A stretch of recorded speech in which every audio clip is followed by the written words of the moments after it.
അപ്പം രാവിലെ എഴുന്നേക്കുമ്പോൾ തന്നെ പ്രശ്നങ്ങളാണ്. രാവിലെ പാൽക്കാരൻ വന്ന് നിൽക്കും, അയ്യോ പൈസ ഇല്ല, അത് കൊടുക്കണം, കൊച്ചിന് ഫീസ് കൊടുക്കണം, സാമ്പത്തിക പ്രശ്നങ്ങൾ ഒരു സൈഡിൽ, അതിനിടയ്ക്ക് വൈവാഹിക ജീവിതത്തിലെ പ്രശ്നങ്ങൾ ഒരു സൈഡിൽ. പ്രശ്നങ്ങളില്ലാത്ത ആരുണ്ട്? എനിക്ക് പ്രശ്നമില്ല, നിനക്ക് പ്രശ്നമില്ല, എല്ലാവർക്കും പ്രശ്നങ്ങളുണ്ട്. പ്രശ്നങ്ങളില്ലെങ്കിൽ അവൻ ഈ ഭൂലോകത്ത് ഉണ്ടാവുന്ന ആളല്ല, വേറെ അന്യഗ്രഹ ജീവിയാണ്. മനസ്സിലായോ? അപ്പൊ ഈ പ്രശ്നങ്ങൾക്കെല്ലാം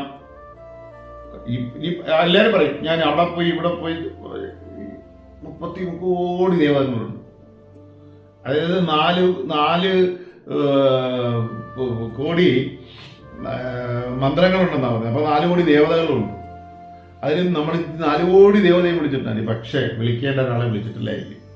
അപ്പോൾ അയാളുടെ കഥയാണ് ഞാൻ പറഞ്ഞു തുടങ്ങുന്നത്. വിഷ്ണുമായ ചരിത്രം, വിഷ്ണുമായ പുരാണം. ഓം വിഷ്ണുമായ സ്വാമിനേ നമഃ. ഇന്ന് മുതൽ ആരംഭിക്കുക.